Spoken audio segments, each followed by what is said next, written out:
ಈ ನಮ್ಮ ತುಂಗಭದ್ರಾ ನದಿಯೊಳಗೆ ಆ ಕೊರಳಳ್ಳಿ ಗಂಗಾಪುರ ಏರಿಯಾದೊಳಗೆ ಹಸಿರು ನೀರು ಬರ್ತಾಯಿತ್ತು.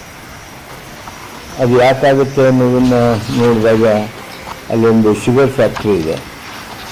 ಆ ಶುಗರ್ ಫ್ಯಾಕ್ಟ್ರಿಯಿಂದ ಅವ್ರದ್ದೇನು ಸ್ಲಜ್ ಇದೆ, ಆ ಸ್ಲಜ್ ಬಿಡ್ತಾ ಇರೋದ್ರಿಂದ ಅದು ಆಗಿರ್ಬೋದು ಅನ್ನುವಂಥದ್ರ ಬಗ್ಗೆ ನಮಗೆ ತಕ್ಷಣದ ಇಂಪ್ರೆಷನ್ನು. ಹಾಗೆಯೇ ಪೊಲ್ಯೂಷನ್ ಕಂಟ್ರೋಲ್ ಬೋರ್ಡ್ನವ್ರದ್ದು ಅದು ಅಪ್ರಿಹೆನ್ಷನ್ ಇದೆ, ಅವ್ರದ್ದು ಅದ್ರ ಬಗ್ಗೆ ಆಗಿರ್ಬೋದೇನೋ ಅಂತ ಆತಂಕ ಇದೆ. ಅದಕ್ಕೆ 20ನೇ ತಾರೀಕಿಗೆ ನಾವು ಅವ್ರಿಗೆ ನೋಟಿಸ್ ಕೊಟ್ಟಿದ್ವಿ.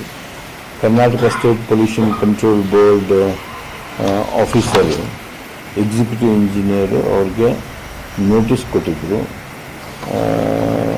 ಅದರ ಜೊತೆಗೇ ಇನ್ನೂ ಮುಂದುವರೆದು 22ನೇ ತಾರೀಕಿಗೆ ಆ ವಿಜಯನಗರ ಶುಗರ್ ಪ್ರೈವೇಟ್ ಲಿಮಿಟೆಡ್ದವ್ರಿಗೆ ನಮ್ಮ ಪೊಲ್ಯೂಷನ್ ಕಂಟ್ರೋಲ್ ಬೋರ್ಡ್ನವರು ಪ್ರೊಹಿಬಿಟರಿ ಆರ್ಡರ್, ಅವರು ಸ್ಲಜ್ ಏನು ಬಿಡ್ತಾಯಿದ್ರು ಅನ್ಸೈಂಟಿಫಿಕಲಿ, ಆ ಸ್ಲಜ್ಜನ್ನು ಬಿಡದೇ ಇರೋ ಹಾಗೆ ಅವರಿಗೆ ತಾಕೀತು ಮಾಡಲಾಗಿದೆ.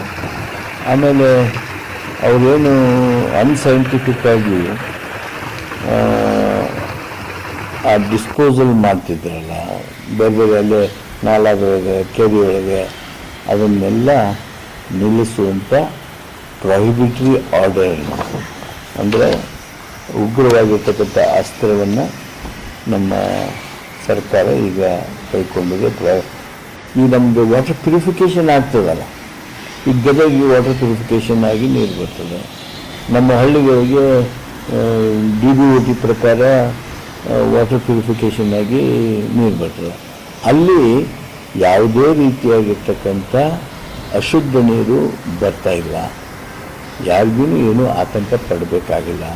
ಆವಾಗ್ಯೂ ಮುನ್ನೆಚ್ಚರಿಕೆಯಾಗಿ ಅದನ್ನು ಕಾಸ್ಕೊಂಡು ಕುಡೀರಿ ಹಾಗೆ ಅಂಥೇಳಿ ಹೇಳಿದ್ದೇ ಇದೆ ಹೊರತು ಯಾವುದೇ ರೀತಿಯಾಗಿರ್ತಕ್ಕಂಥ ಅಶುದ್ಧ ಕುಡಿಯೋ ನೀರನ್ನು ನಮ್ಮ ಶುದ್ಧೀಕರಣದ ಮುಖಾಂತರ, ಅಂದರೆ ಈಗ ಗದಗಿಗೆ ವಾಟರ್ ಸಪ್ಲೈ ಏನಾಗ್ತದೆ ಅಲ್ಲಿಂದ, ಆಮೇಲೆ DBOTಯಿಂದ ಏನು ಅಲ್ಲೇ ಇದರ ಹತ್ರನ ಹಮ್ಗಿ ಬ್ಯಾರೇಜ್ ಹತ್ರನ ಏನು ನೀರು ಶುದ್ಧೀಕರಣ ಆಗಿ ಬರ್ತದೆ ಆ ನೀರು, ಅದು ಯಾವುದೇ ರೀತಿಯಿಂದ ಆತಂಕಕರವಾಗಿರ್ತಕ್ಕಂಥದ್ದು ಅಲ್ಲ ಅನ್ನೋದನ್ನು ನಾನು ನಿಮ್ಮ ಜೊತೆಗೆ ಸ್ಪಷ್ಟಗೊಳಿಸ್ತೀನಿ.